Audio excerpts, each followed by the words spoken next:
Why do we want inflation? Okay, some of y'all are about to go on this is why capitalism needs to end rant. Not the time, okay? We'll do it later. Why do we want inflation? Because it incentivizes spending, right? It incentivizes spending. If we don't have inflation or we have deflation, people don't spend because they'll just put money in their savings account because cash will stay flat or will gain them money. So they're not going to invest their money or buy things, right?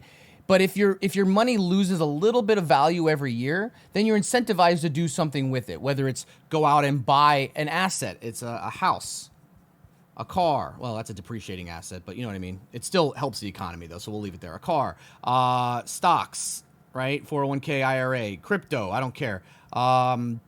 You invest in, you go on trips, you do other things, right? You might as well spend it. So either an investment, which is still a type of spending, investing or spending, right? Trips,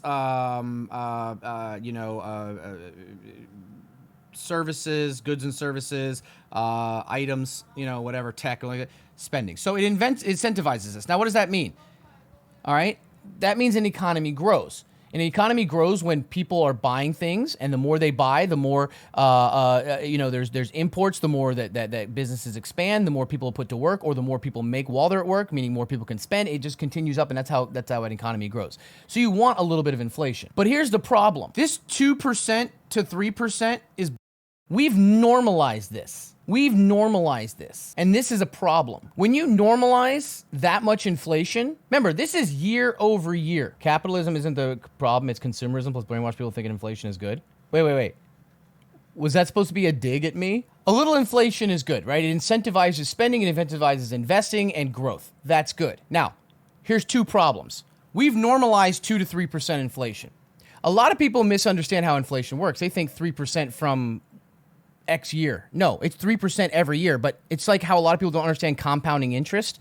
3% over the previous 3%, over the previous 3%, over the 3. So it's not like we're at, 100 and every year we go, and in 10 years we're at 130, right? Because that would just be 3% sequentially. No, it's 3% compounding. So it gets to like a lot, 150, 160. Not only that, but it's where the inflation hits, right? That's the problem. And when inflation hits things that are for the vast majority of people actually cause them to struggle, whether that's why we separate a CPI and core CPI. CPI accounts for food and shelter and energy. Those are the essentials. Core CPI takes those out. But normalizing 2 to 3% inflation is actually insane. And I'll tell you why. In a massively growing economy, expanding economy, technically prices should go down, right? Because you're making so much, there's so much competition, it becomes faster, quicker, cheaper to make everything because your economy is growing. Therefore, it's less expensive to make, it should be less expensive to buy. However, that's offset by wages going up. So costs go down, but wages go up. And if there's more money supply in the system because more people are making more money, then that's just natural supply and demand. That would be natural, right? So you would see as wages go up and costs go down, you would see a slight increase. But the reason that we see 2% to 3% every year compounding is because our government is our sugar baby. And does she love to spend? And if she finds out you're making more money, she gonna spend more. Okay. And so because the government borrows and spends more and more every year, instead of the value of money going up, because it's cheaper to make things, people have more money, and we're making more money by imports and exports, whether it's exporting whatever, like goods, services, whatever. When GDP goes up and we've got an expansion of this, products and things should be cheaper. It happens in some cases. I mean, look at a TV. A TV 25 years ago cost $3,000. Same TV, type of TV today, $300. It's cheaper to make, right? But the value of that money continues to go down because our government keeps spending and spending and spending. So all of that offsetting of our economy blowing up, right? And even with the prices of things going down naturally because of the costs associated with creating them, manufacturing them, producing them, and shipping them and whatever, there should be an offset there, but there's not. Because if the GDP grows, the government spends more. And so when the government's spending more and borrowing more and there's more money going out there, it devalues the money. So it's not natural. That's what I'm saying is it's a natural capitalism. Not everything would be fine, but things would be good because the buying power of people in a country like America should be rising as our economy grows, right? Because your dollar is worth more because it's getting cheaper to make things, it's cheaper to process things. And so it should have more purchasing power. But because we continue to spend and borrow, there's more money in the system. There's more supply on the supply and demand side for currency, right, in the U.S. And therefore, the purchasing power of the dollar continues to fall. Now, because our economy is so good and so strong, the dollar is still stronger against other currencies. But as far as the spending power we have, our government's insatiable appetite is why that's why I always love hearing an administration, whether it's a Trump administration or Biden administration. Like Biden, for example, just had a tweet come out saying, last month we had 0% inflation. Bro, what? Who is writing your tweets, man? No, we had a 0% increase in inflation from the previous month.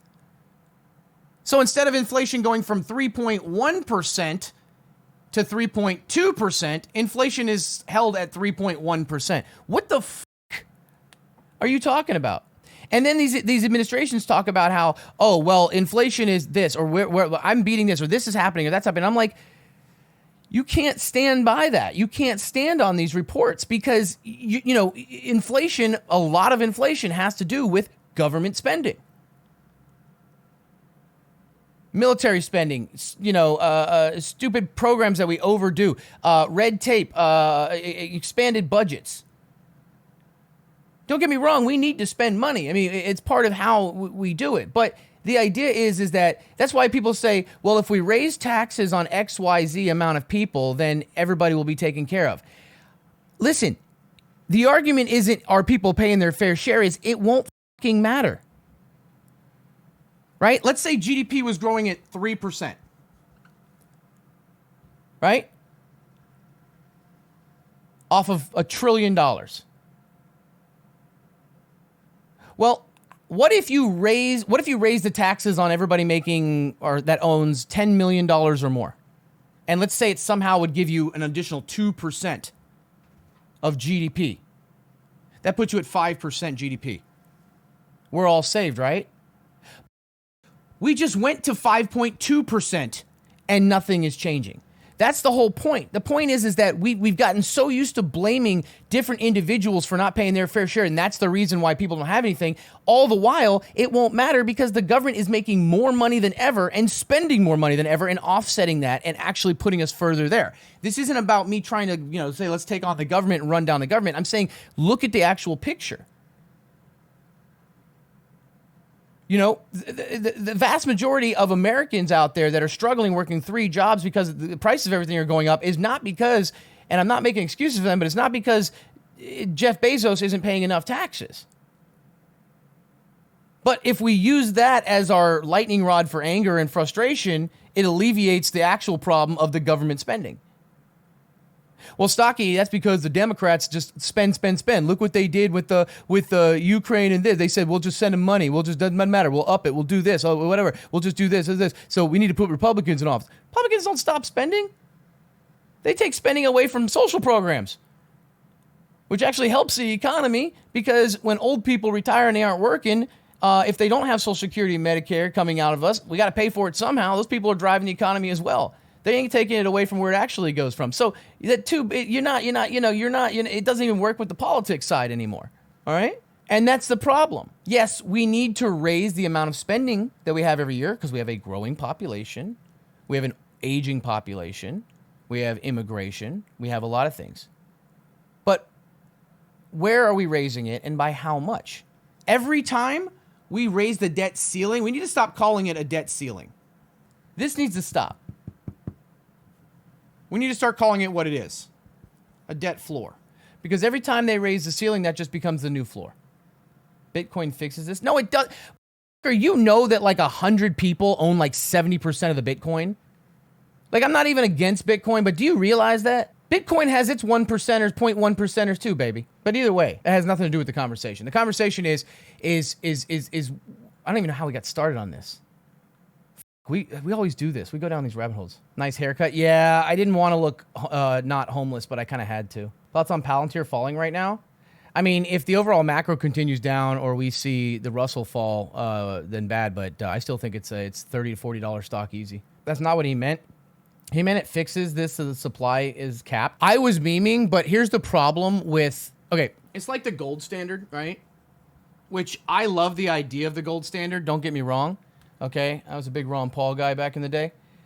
I love the idea of the gold standard, but once your currency is backed by something that is finite or is very, it takes a long time to get, or is backed by a capped equity or commodity, then you stunt your growth, right? Because, for example, if you want to buy a house, right, but you can't borrow money to buy it, therefore you have to save your money. How long would it take to save up enough to buy a house cash? Or start a business, right? Start a business, right? Let's say you want to start a business, okay? Why I picked a fruit shop in Cuba, I don't know, but just stick with me. You want to start a business, okay?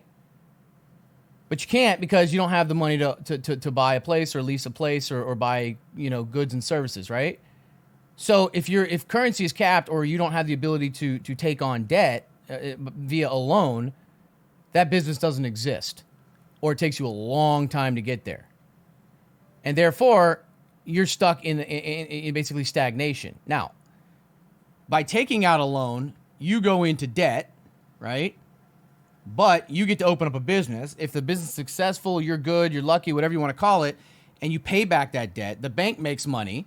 They then get to transfer that money off to somebody else to also build a business. At the same time, you are now employing people because your business is successful. So now 2 more people have jobs. They're making money, spending money in the economy, growing the economy. You are buying stuff from a orchard, and that guy is now making more money, and he's also able to pay employees and pay taxes or whatever.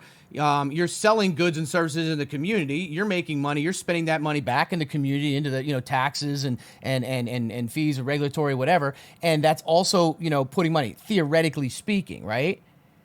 And that's why you can't have your currency completely backed by that. But I get what you're saying as if you don't have anything to stop it, where is the limit? And that's the fucking $1 trillion question.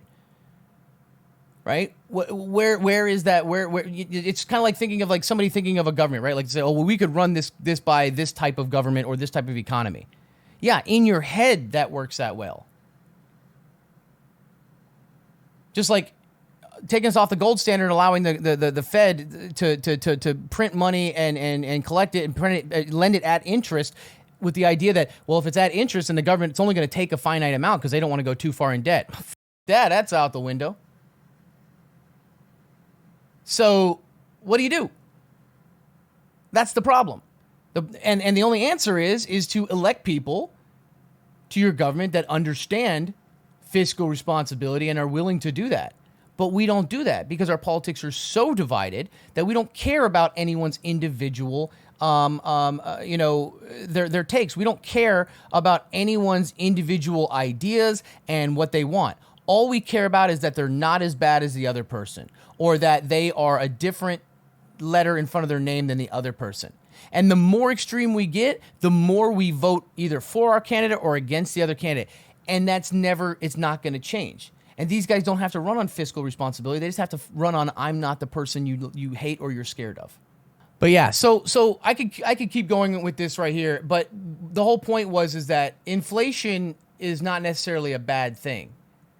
But this idea that 2 to 3% is good and normal on a compounding annualized basis, and the fact that we're okay with that and that's normalized, is insane to me. That's like if you were at work and your job was like, hey, we're gonna lower your salary by 0.5% every year, but we're gonna use that money to bring you in workers to help you complete your tasks, so you don't have to do as much work. Fuck yeah. Take 0.5% of my money, just 0.5%, from now, or if you were to say, I'm going to give you a 2% decrease in your salary, but if you're making 100,000, I'm going to drop you down to 98,000. And that's it. I'm only going to do it once, but I'm going to take that 2,000 every year. Or I take that 2%, but 2% and you get a raise every year, whatever. You would be super happy with that because you're like, that $2,000 I'm not working is going to save me $10,000, $15,000 worth of headaches, right? Like it makes my money more valuable, my time more valuable. That's great. But if I were to say to you, I'm taking 2% every year and never giving you a raise, 98,000, right? 96,900 or some, right? 94,000. I'm just going to drop it by 2 just to give you an example. I'm not going to do the actual fractions here. And then 92, and then 90, 88. You see the problem here? You're not getting a raise for the most part, or if you are, it's very low. And they're compounding this. Except when you compound it to the upside, it's much more extreme. I'm just giving you an example of losing the value every year. I realize that 2% of this is 1,800. I feel like those of you guys who, when I'm giving an example, and you know I'm just kind of like keeping it, aesthetically easy and to understand, and yet you still go out and say, but Stocky, actually, but Stocky. I don't know if you're just a miserable fucking person or if that's just normal. I'm miserable, but Bitcoin actually fixes this. But yeah, so that's the point, is that we've gotten to a point where we're cool with our money losing 2% compounding annually, or 3%, and that's normal. And since the government knows that that's normalized, it's like, all right, we'll just keep spending. GDP goes up, okay, let's just spend more. We will never, ever. The crazy thing is that we're growing right now at a pace that hasn't been seen in decades, right? If you really account for everything. And yet we're making no progress. What happens when we do slow down? What happens when a recession does happen? And that's what's scaring the shit out of everybody right now. I'm confused. People flock to buy stuff when it goes on sale and price drops. Why does deflation discourage spending? Because it encourages savings, right? What's the main reason that people that understand finance and economics don't leave their money in their bank account? Because it loses value. Spending doesn't necessarily mean a TV. Spending is also buying equities because you want your money to grow. The only chance, at least in the world we live in, the only chance that 95% of everybody in this country have to ever seeing what they would call retirement or golden years of their life is to invest their money. You are not going to be able to put your money in your bank account and just save, and then retire. Because even if you made a load of money, because it's not growing, when you retire, you're now spending and your clock is running out. There's no growth of what you have. So the only opportunity you have to even possibly retire or possibly have time in your life is to invest your money. Because that money in your bank account, not only is it only going to stay that amount because it's not growing, it's actually losing value, right? I mean, the average home cost in 2000 was $149,000. The median price now is $450,000. You could have saved up, and unless you say, even if you saved $450,000, it would have taken you the entire time to be able to afford the house. That was $149,000 then. Or you bought the $149,000, then that investment has now gone up, and the cash you put away is invested somewhere else. That does make sense. Thank you for explaining. Yeah. So if you have deflation and you're at 1 or 2%, people start hoarding their money because now they get a guaranteed return without any risk, like we saw with treasuries.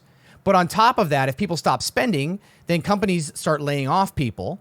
And if people start getting laid off because no one's spending money and buying things, then more people are not making money, which means more people are not spending, which meaning the cycle perpetuates. And on top of that, then the government will have to bail them out, which will then fuck up the money that's in your bank account by inflation. You don't want deflation. You don't want inflation, but I would rather have 1% inflation than 1% deflation any day of the week. Any day of the week.